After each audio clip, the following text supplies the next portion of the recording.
යාළුවනේ බේකරි එකකින් ගන්නවා වගේම මුදු සුවඳ විහිදෙන කටට කෙලවුණන සිනමන් රෝල්ස් ගෙදරදීම හදාගන්න කැමතිද? ඔයාලා තවමත් මගේ channel එක subscribe කරලා නැත්නම් දැන්ම subscribe කරලා ළඟම තියෙන bell icon එකත් click කරන්න අමතක කරන්න එපා. අපි මුලින්ම ඊස් මිශ්‍රණය හදලා ඒක විනාඩි 5ක් පිපෙන්න තියාගමු. අපි දැන් ඩෝ එක හදාගමු.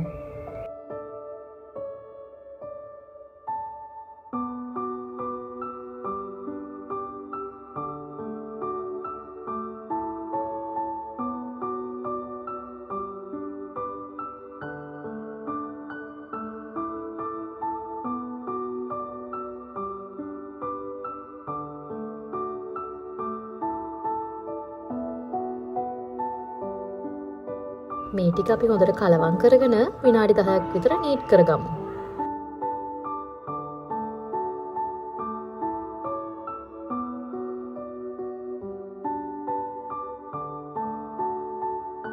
මේ වෙලාවේදී බටර් මේස් හැන්දකුත් එකතු කරගෙන හොඳට නීට් කරගන්න.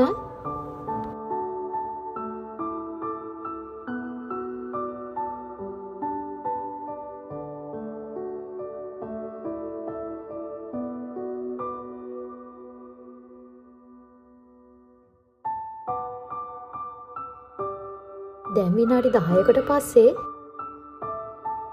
දැන් හොඳට මේක උඩින් තෙල් ටිකක් ගාලා පැයක් විතර පිපෙන්න තියන්න. අපි දැන් මැදට දාන ෆිලින් එක හදාගමු. බෝල් එකක් අරගෙන සීනි ග්‍රෑම් 50ට කුරුඳු මේස හැඳි 3ක් දාගෙන හොඳට කලවම් කරගන්න.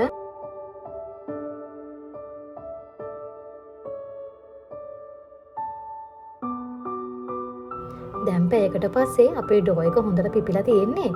අපි දැන් මේ ඩෝ එක ඍජු කෝණාශ්‍රාකාර හැඩයට තුනී කරගමු.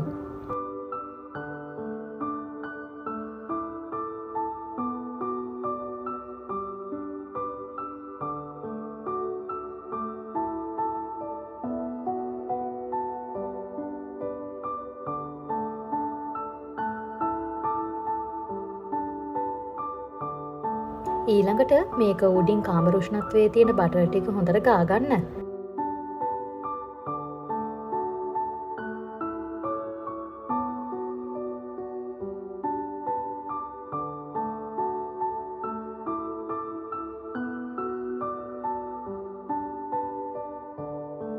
දැන් අපි සීනි කුණුදු කුඩුයි කලවම් කරගෙන හදාගත්ත මිශ්‍රණය ඒකාකාරීව උඩින් ඉස ගන්න. මේ කුණුදු සුවඳ තමයි සිනමන් රෝල්ස් වල තියෙන විශේෂත්වය.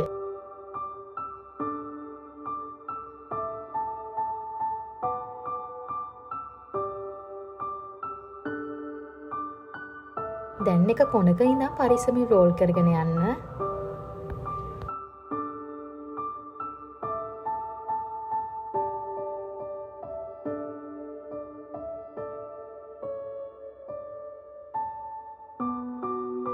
හදාගත්ත සිනමන් රෝල්ස් ටික මේ විදිහට තමයි කපා ගන්න ඕන.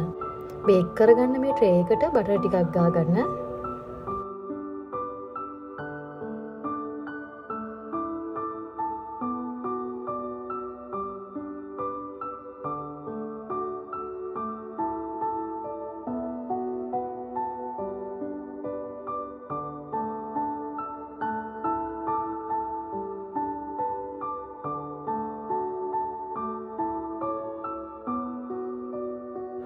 මේක පිහියකින් කපනවට වඩා නූලක් පාවිච්චි කරලා කපාගත්තොත් ලස්සනට කපා ගන්න පුළුවන්. අර ෆොටෝ එකේ තියෙන විදිහට ලස්සනට කපා ගන්න.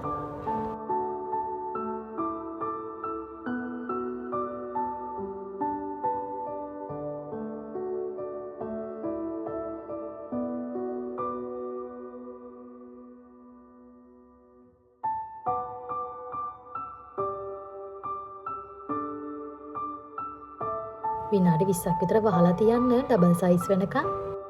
දැන් මේ විනාඩි 20කට පස්සේ හොඳට පිපිලා තියෙන්නේ. අපි දැන් සෙල්සියස් අංශක 180ට ප්‍රීහීට් කරපු oven එකේ විනාඩි 20ක් 25ක් බේක් කරගමු.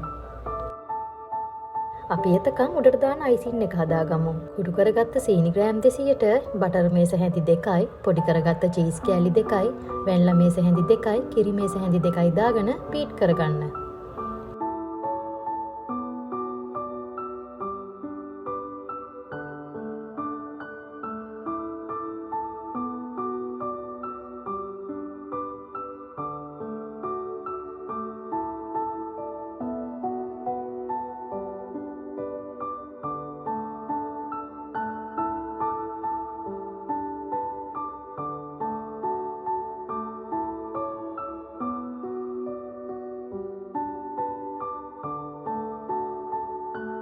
අපිට මේ අයිසින් එක තව දියාරුවට ටිකක් ගන්න ඕන නිසා තව කිරි ටිකක් එකතු කරගෙන බීට් කරගන්න. අපි හදාගෙන ඉවරයි උඩට දාන අයිසින් එක. දැන් අපේ සිනමන් රෝල්ස් ටික බේක් වෙලා ඉවරයි. oven එකෙන් ගත්ත ගමන් අපි හදාගත්ත අයිසින් කිරි මිශ්‍රණය දාගන්න ඕන.